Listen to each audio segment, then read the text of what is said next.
Soal nomor 11, rumah tangga keluarga menjadi salah satu pelaku ekonomi yang memiliki peran penting dalam aktivitas ekonomi. Pelaku ekonomi ini memiliki fungsi konsumsi dan produksi sekaligus. Peran ini dapat teridentifikasi pada aktivitas yang tercipta dalam penggalan ayat berikut. Pertanyaan soal, peran ekonomi ini terkait dengan apa? Nah, ini merupakan Quran Surat At-Talaq ayat 6. Kemudian jika mereka menyusukan anak-anakmu, maka berikanlah imbalan kepada mereka, dan musyawarahkanlah di antara kamu segala sesuatu dengan baik. Nah, ayat ini menjelaskan perintah untuk memberikan imbalan, seperti upah atau balas jasa, atas pekerjaan yang sudah dilakukan seseorang. Maka ini merupakan peran ekonomi terkait dengan tenaga kerja. Nomor 12, tercatat 90% kebutuhan biodiesel Uni Eropa didatangkan dari Indonesia. Uni Eropa mengklaim bahwa Indonesia telah menjual biodiesel kepada anggotanya dengan harga di bawah nilai normal, dibandingkan dengan harga biodiesel yang diproduksi perusahaan penghasil biodiesel di Uni Eropa. Harga jual tersebut dianggap sebagai sebab mengapa industri biodiesel di Uni Eropa dirugikan dengan impor biodiesel tersebut. Uni Eropa berusaha untuk menekan laju impor tersebut dengan mengenakan pajak yang lebih tinggi pada produk biodiesel Indonesia. Kebijakan ini disebut dengan apa? Nah, kebijakan yang diambil oleh Uni Eropa ini dengan menaikkan pajak, apa nama kebijakannya? Nah, kebijakan tersebut namanya adalah tarif. Kata kunci ada pada kalimat Uni Eropa berusaha untuk menekan laju impor tersebut dengan mengenakan pajak yang lebih tinggi pada produk biodiesel Indonesia. Kebijakan Uni Eropa ini disebut dengan tarif, yaitu jenis pajak khusus yang dikenakan pada barang-barang impor. Kalau tindakan yang dilakukan Indonesia namanya kebijakan dumping, yaitu praktik dagang di mana barang yang diekspor dan dijual di luar negeri dengan harga yang lebih murah dibandingkan harga di dalam negeri, dengan tujuan untuk menguasai pasar di negara tujuan ekspor. Nah, karena Uni Eropa menaikkan tarif pajak untuk barang-barang impor, terutama untuk produk Indonesia, namanya tarif. Soal nomor 13, Indonesia memiliki banyak pusat-pusat keunggulan ekonomi. Masing-masing pusat ini menghasilkan produk barang yang beragam. Salah satu produk barang yang dihasilkan dari pusat tersebut diperoleh dari pemprosesan bahan baku yang terdapat pada penggalan ayat berikut. Pertanyaan soal, pusat keunggulan ekonomi yang mengolah barang tambang ini adalah, nah, ini merupakan Quran Surat Saba ayat 12. Dan kami tundukkan angin bagi Sulaiman, yang perjalanannya pada waktu pagi sama dengan perjalanan sebulan, dan perjalanannya pada waktu sore sama dengan perjalanan sebulan pula. Dan kami alirkan cairan tembaga baginya. Nah, kata kunci soal nomor 13 ada pada cairan tembaga. Nah, mana di sini PT yang memproduksi tembaga? Kalau PT Freeport Indonesia merupakan perusahaan tambang terkemuka di dunia yang melakukan eksplorasi penambangan dan pengolahan biji yang mengandung tembaga, emas, dan mineral lainnya. Kalau Pertamina itu perusahaan Indonesia yang berfokus ke gas dan minyak bumi. Kalau PT Krakatau Steel itu merupakan perusahaan baja. Sedangkan PT Kaltim Prima ini merupakan perusahaan yang bergerak di bidang pertambangan dan pemasaran batu bara. Jadi yang ditambang di sini adalah batu bara. Maka karena pada soal ini adalah tembaga, PT yang cocok adalah PT Freeport karena dia memproduksi atau menambang tembaga. Jawabannya yang A. Soal nomor 14, media berbasis internet menjadi medium promosi yang digunakan oleh para pelaku industri kreatif Indonesia. Produk yang dihasilkan dari salah satu pelaku ekonomi ini dapat berupa produk yang abstrak seperti data, software, berita, hiburan, periklanan hingga produk material budaya seperti kerajinan tangan, batik, tenun, hingga ornamen etnik rumah. Produk-produk tersebut dapat menjadi keunggulan mutlak bangsa Indonesia jika pemerintah ngapain. Nah, teori keunggulan mutlak seperti yang saya bahas pada soal sebelumnya adalah teori yang pertama kali diperkenalkan oleh Adam Smith. Teori ini menyatakan bahwa suatu negara memiliki keunggulan mutlak jika mampu memproduksi barang atau jasa dengan biaya yang lebih rendah atau dengan produktivitas yang lebih tinggi dibandingkan negara lain. Nah, mengaitkan teori keunggulan mutlak dengan pilihan kebijakan yang mendukung industri kreatif Indonesia, maka seharusnya pemerintah mendorong pelaku ekonomi kreatif untuk memproduksi barang lebih efisien dibandingkan negara luar, seperti bunyi dari teori keunggulan mutlak. Maka jawaban nomor 14 adalah yang A. Nah, mengapa jawabannya bukan B, C, ataupun D? Kalau yang B memberikan kredit dengan bunga rendah pada pelaku ekonomi kreatif berjangka panjang. Nah, pada soal Indonesia kan tidak kekurangan modal, makanya nggak perlu yang B ini. Yang C pun juga sama. Indonesia itu kan tidak ada mengeluh mengenai pajak. Yang D pun juga sama, membuat jejaring rantai pasokan bahan baku industri. Indonesia tidak kekurangan bahan baku. Nah, jadi di sini cukup pemerintah itu mendorong perilaku ekonomi kreatif. Bagaimana caranya agar masyarakat tadi bisa lebih efisien dalam memproduksi barang tadi dibandingkan negara luar. Maka jawabannya yang A.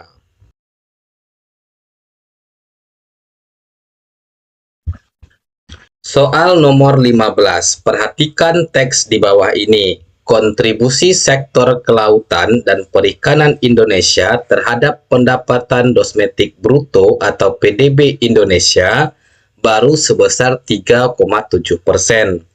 Padahal Kementerian Kelautan dan Perikanan mencatat sektor ini punya potensi sangat besar, 1,3 kali dari PDB, alias 130%. Laut kita belum terkelola secara optimal, kata Kepala Badan Riset dan Sumber Daya Manusia Sarif Wijaya pada acara seminar tanggal 8 September 2020. Luas lautan Indonesia mencapai 6,4 juta kilometer persegi.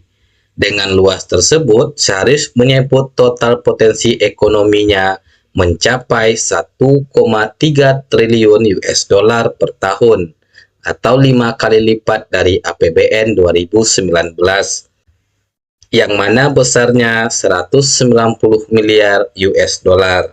Pertanyaan soal, langkah mendasar yang dapat dilakukan oleh pemerintah untuk meningkatkan sumbangsi ekonomi kelautan pada produk domestik bruto adalah. Nah, jadi produk domestik bruto ini adalah pendapatan nasional. Pendapatan tadi dihasilkan oleh penduduk dalam suatu negara, baik itu dia penduduk asli maupun penduduk pendatang. Pertama sekali yang harus kita pahami di sini adalah masalahnya laut Indonesia itu luas, tetapi sumbangan pendapatannya itu sangat kecil. Mengapa kecil? Karena tidak dikelola secara optimal. Nah, itu masalahnya. Jadi apa yang harus dilakukan pemerintah? Yang harus dilakukan pemerintah adalah mengubah orientasi pembangunan menjadi Ocean Based Development. Berarti memusatkan perhatian pada berbagai aspek pengelolaan dan pemanfaatan sumber laut yang berkelanjutan, termasuk infrastrukturnya, teknologi, kebijakan, dan pelatihan yang secara keseluruhan nanti akan meningkatkan kontribusi sektor kelautan terhadap PDB. Kalau yang A, menambah jumlah pelabuhan penangkapan ikan, ini hanya fokus pada infrastruktur. Sebagian kecil masalahnya saja, sedangkan masalahnya di sini luas. Yang C pun juga kurang tepat. Artinya yang A, yang B, yang C ini cuma mengatasi permasalahan sebagian kecil. Nah, mana yang bisa mewakili semua permasalahan? Tentu jawaban yang D. Diperbaiki infrastrukturnya, dimajukan teknologinya, dibuat kebijakan, diadakan pelatihan. Sehingga kalau sudah dilaksanakan semua itu, PDB Indonesia menjadi meningkat. Nah, jawabannya yang D. Nomor 16. Nomor 16 itu full berbahasa Arab semuanya. Kalau kita terjemahkan, setelah Indonesia merdeka pada tanggal 17 Agustus 1945, pemerintah Belanda berupaya untuk kembali menguasai Indonesia dengan memanfaatkan kedatangan pasukan sekutu yang ingin meluncuti senjata tentara Jepang. Kedatangan pasukan Belanda membuat marah tentara dan pejuang Indonesia. Tidak dapat dipungkiri bahwa sejumlah pertempuran besar akan terjadi di Surabaya, Semarang, Bandung, Medan, dan Ambarawa.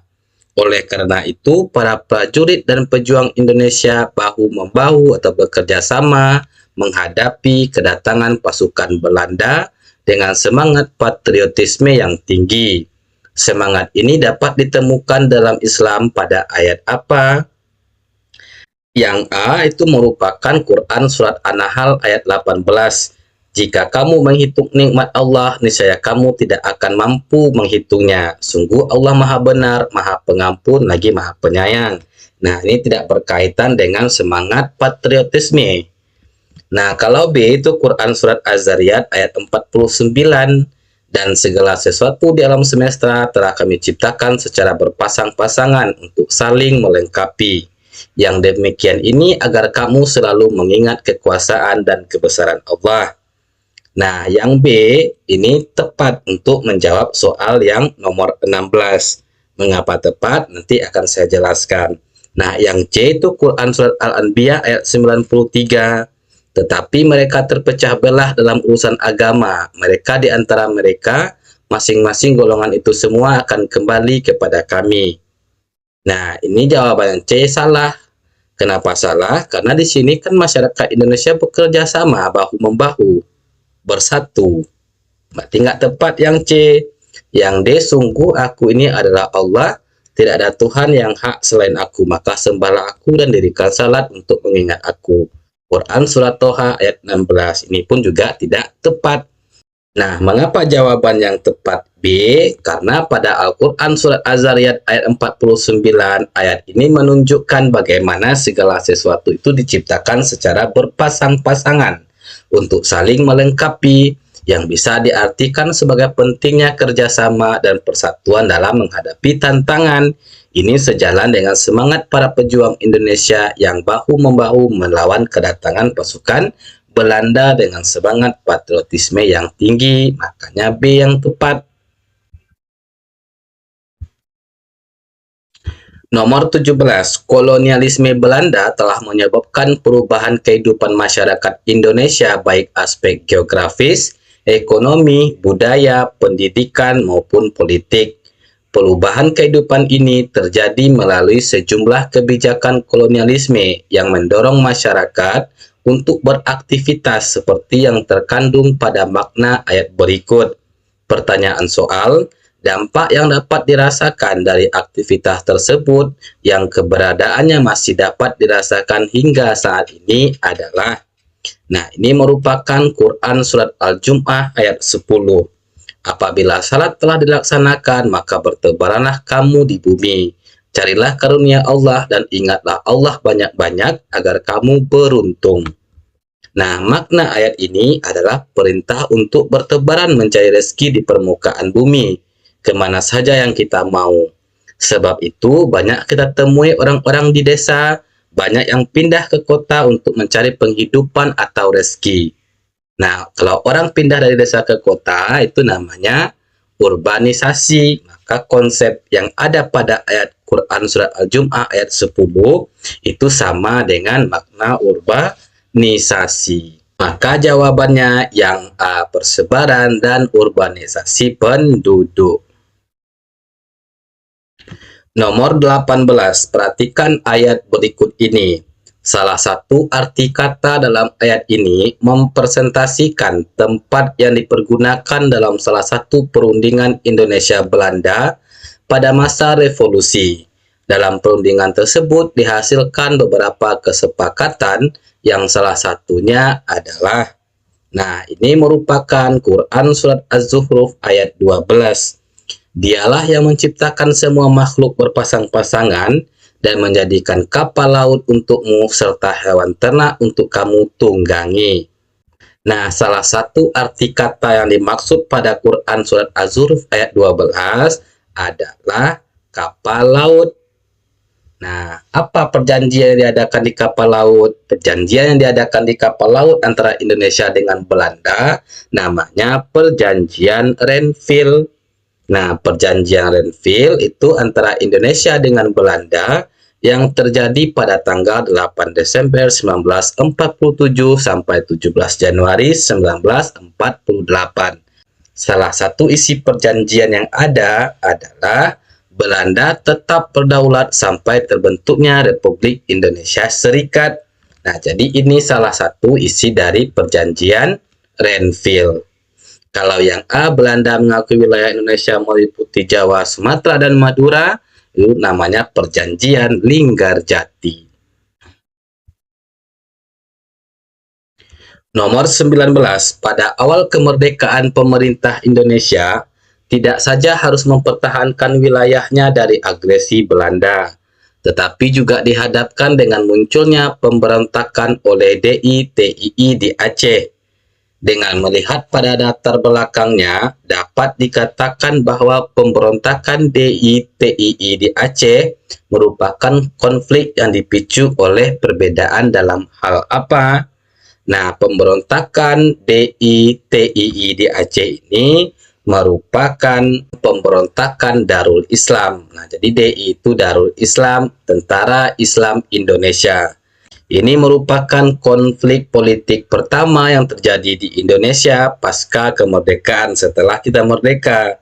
Nah, pemberontakan Darul Islam atau Tentara Islam Indonesia ini dipicu oleh ketidakpuasan terhadap kebijakan pemerintah pusat yang menggabungkan Aceh dengan Sumatera Utara, yang mana ibu kotanya itu ada di Medan.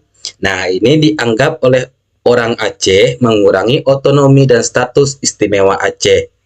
Oleh karena itu terjadilah pemberontakan. Aceh itu ingin merdeka, dia mau buat negara sendiri yang berlandaskan kepada agama Islam. Jadi konflik yang ada di Aceh tadi, penyebab utamanya itu disebabkan oleh perbedaan dalam hal tata kelola pemerintahan. Maka jawabannya adalah yang A. Nomor 20, Deklarasi Juanda ditetapkan sebagai Konvensi Hukum Laut 3 oleh PBB pada tahun 1982. Konvensi ini dikenal dengan United Nations Convention of the Law of the Sea. Pengakuan atas Deklarasi Juanda menyebabkan luas wilayah Republik Indonesia meluas hingga 2 kali lipat dari 2.027.087 km persegi menjadi 5.193.250 km persegi. Perluasan wilayah ini diakibatkan oleh apa? Nah, pengakuan Deklarasi Juanda oleh UNCLOS menjadikan semua perairan di antara pulau-pulau Indonesia sebagai wilayah kedaulatan Indonesia. Jadi pulau-pulau yang ada di sekitar Indonesia itu diakui sebagai milik Indonesia, sehingga memperluas wilayah laut yang sebelumnya dianggap sebagai laut bebas.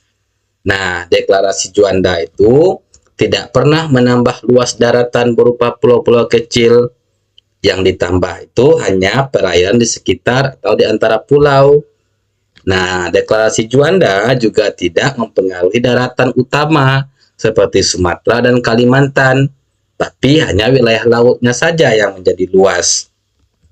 Kemudian, Timur Timur bergabung pada 1976, sedangkan deklarasi Juanda ini diadakan 1982. Nah, makanya yang B yang C itu salah. Yang tepat itu yang A, menambah wilayah laut yang sebelumnya menjadi laut bebas. Makanya wilayah Indonesia menjadi luas.